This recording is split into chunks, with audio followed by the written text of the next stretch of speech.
안녕하세요. 네, 기업의 안녕하세요. 제 기업 괜찮아요. 네. 자, 안녕하세요. 안녕하세요. 네, 안녕하십니까. 네, 기업의 분기 실적과 사업 내용, 투자 포인트를 소개해드리는 분실물센터 시간이 돌아왔습니다. 이번 주는 기업 대신 건설 산업에 대한 전반적인 내용을 우리나라의 대표적인 건설주들의 3분기 실적과 이제 각각의 사업 내용 비교를 통해서 건설주 쪽의 투자 포인트를 좀 짚어볼 텐데요. 오늘도 훈훈한 주식 훈님께서 알짜배기 기업들을 가지고 오셨습니다. 오늘 준비하신 건설주 종목들 어떤 것들이 있나요?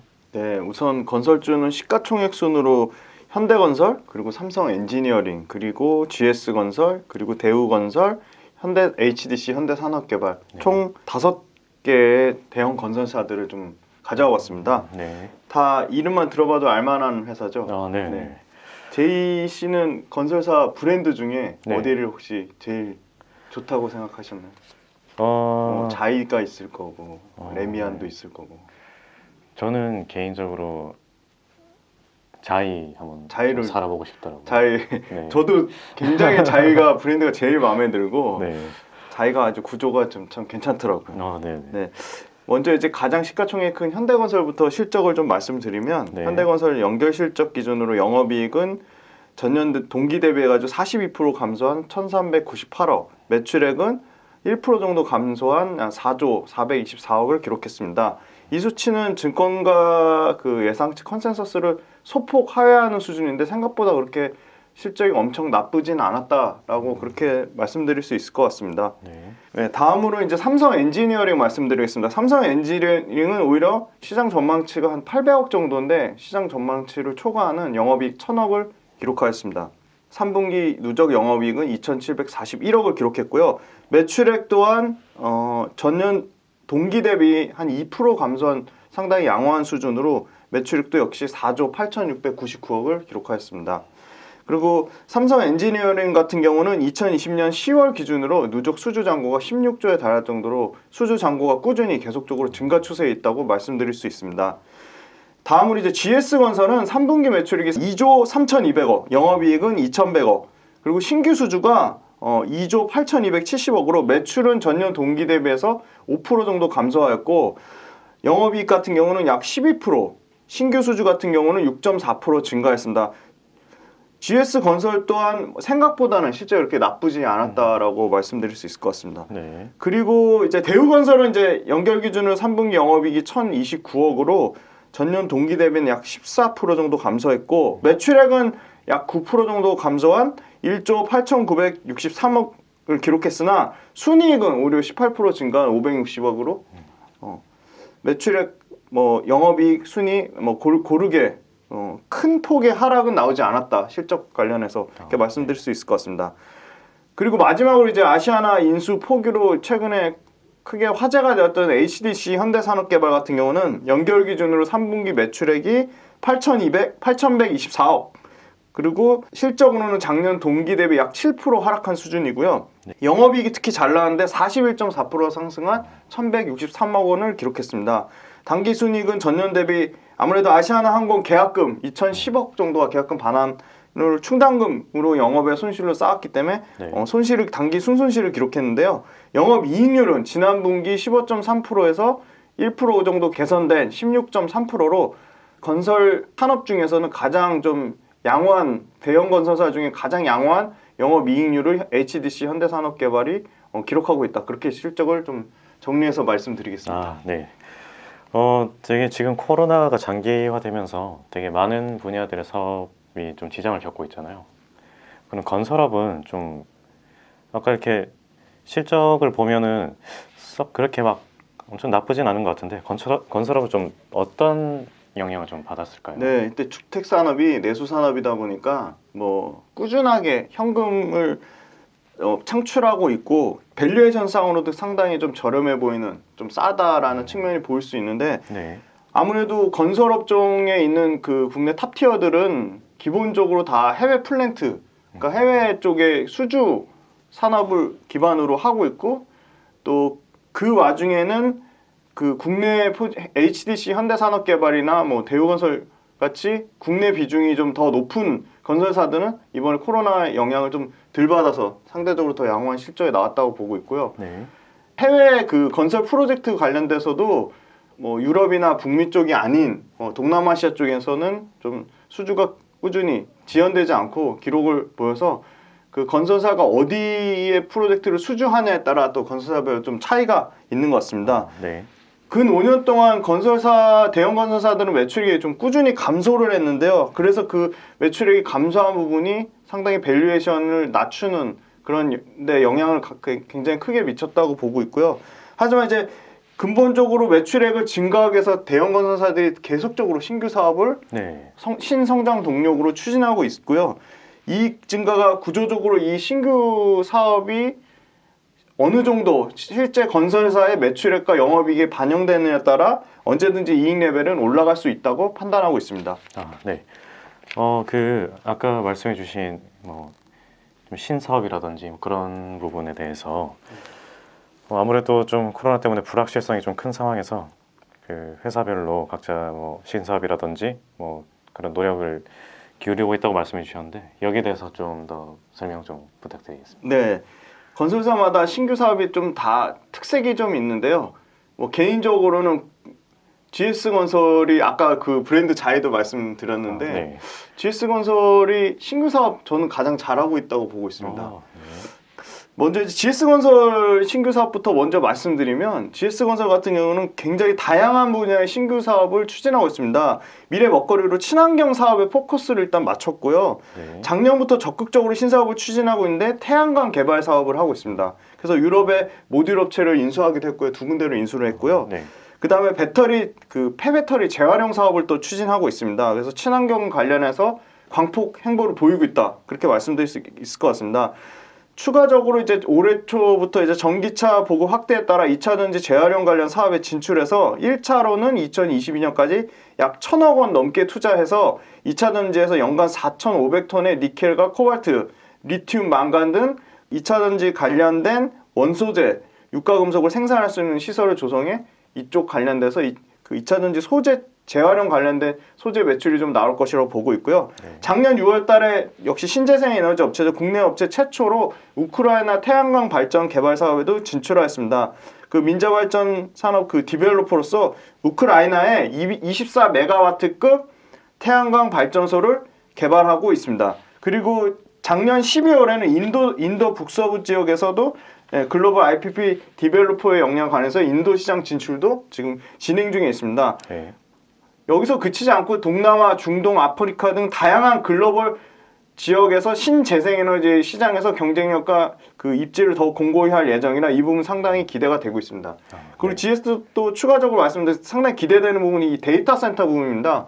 국내 대형 건설사 중에 유일하게 지금 이 데이터 센터를 굉장히 적극적으로 추진하고 있고 내년에 반도체 산업 좋으면 좋을수록 데이터 센터가 많이 필요할 거고 네. 데이터 센터 관련된 GS건설의 신규 성장 동력은 상당히 양호하고 좋은 실적 모멘텀이 될 것이라고 보고 있습니다.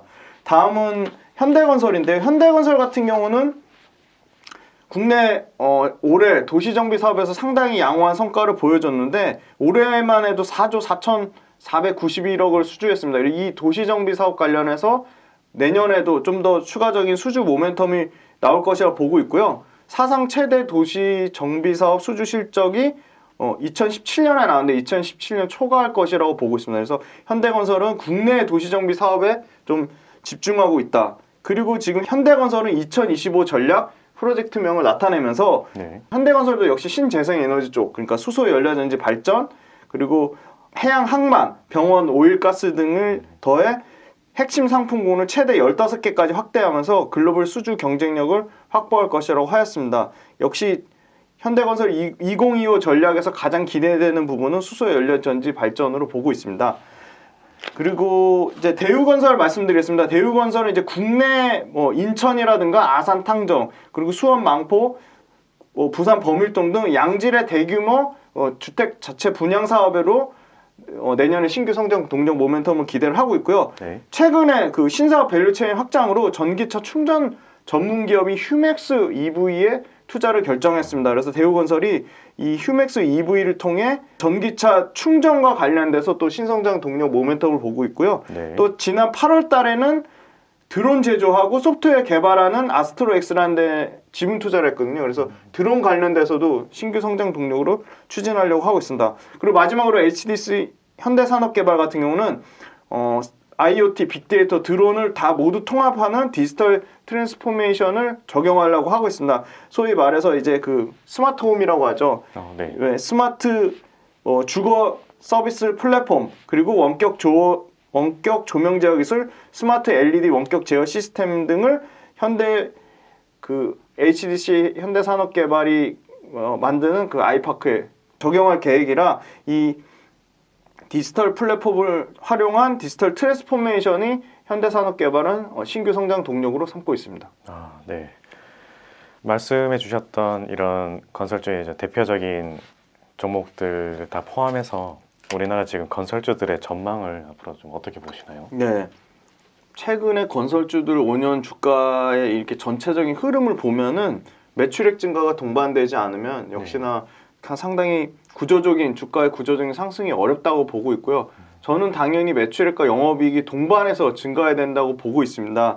오히려 장기적인 주가 상승은 매출액 상승뿐만 아니라 영업이익이 같이 동반해서 올라줘야 장기적인 건설주의 주가 상승은 이루어질 것이라고 보고 있고요. 네. 건설주가 아까 모두에 말씀드렸듯이 3분기 실적이 생각보다 나쁘지 않게 나와 있거든요. 그리고 그래서 3분기까지의 양호한 실적을 바탕으로 올해 대비 내년에 얼마나 실적 증가율이 나오냐가 포인트겠는데요. 대부분의 건설사들이 내년에 상당히 올해 대비는 실적이 양호할 것이라고 보고 있기 때문에 네. 건설주는 만약에 이 해외 관련된 프로젝트들이 지연되거나 취소되지 않는다면, 정상적으로 수주 사이클로 진행이 된다면 건설주들의 상당한 이익 모멘텀이 올해보다는 내년에 좀 더 좋을 것이라고 보고 있고요. 네. 건설주의 전망은 지금 가격은 상당히 밸류에이션이 싸기 때문에 올해보다는 내년에 전망이 나쁘지 않다고 보고 있습니다. 역시 해외 관련된 프로젝트는 유가가 상당히 중요합니다. 유가가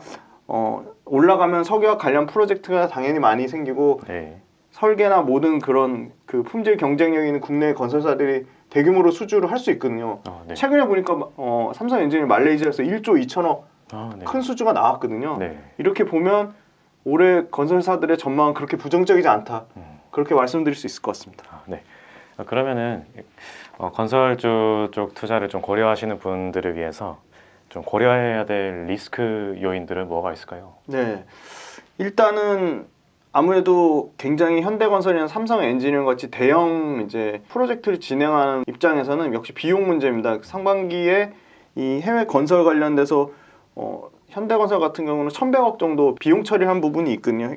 수주 프로젝트가 지연되거나 어떤 그 프로젝트가 계획대로 진행되지 않았을 때 그거를 비용으로 처리하는 부분이 상당히 건설주의 실적 악화에 안 좋은 영향을 끼치고 있거든요. 대표적으로 지금 이라크하고 알제리 같은 경우는 셧다운되는 말에 그 부분이 상당히 대형 건설사의 비용에 악영향을 미쳤거든요. 그래서 네. 그런 부분, 비용 부분을 좀 유심히 봐야 될 것 같고요. 그리고 다행히도 싱가포르를 제외한 동남아시아 나라 중에 하나인 인도네시아, 베트남, 태국 중에서는 좀 수주가 나오고 있다. 근데 이 수주가 얼마나 연속적으로 이어질지 그 수주의 연속성은 좀 리스크 요인으로 봐야 될 것 같습니다. 그리고 마지막으로 이제 국내 매출 포지션이 높은 회사들은 아무래도 수요와 공급 물량인데요. 네. 2022년에 3기 신도시 아마 공급이 대략 나올 것이라고 보고 있는데 그런 부분이 내년쯤에는 좀 주가에 좀 선반영되는 부분이 있지 않을까 그렇게 보고 있습니다. 네. 그리고 이 표를 되게 잘 정리를 해주셨어요.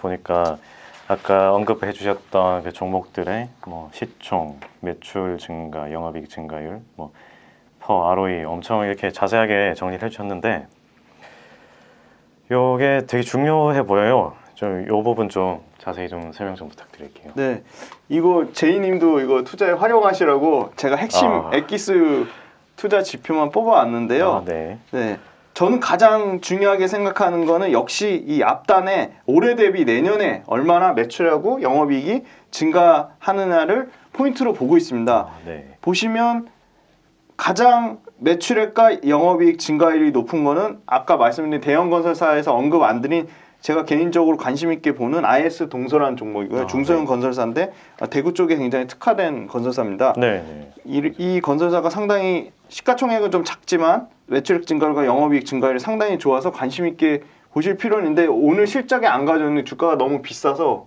그래서 그런 부분은 좀 부담이 돼서 IS 동서는 참고만 하시라고 여기 표에 넣었고요. 네. 대형 건설사 중에는 가장 역시 GS건설하고 대우건설이 매출액 증가율, 영업이익 증가율이 높다.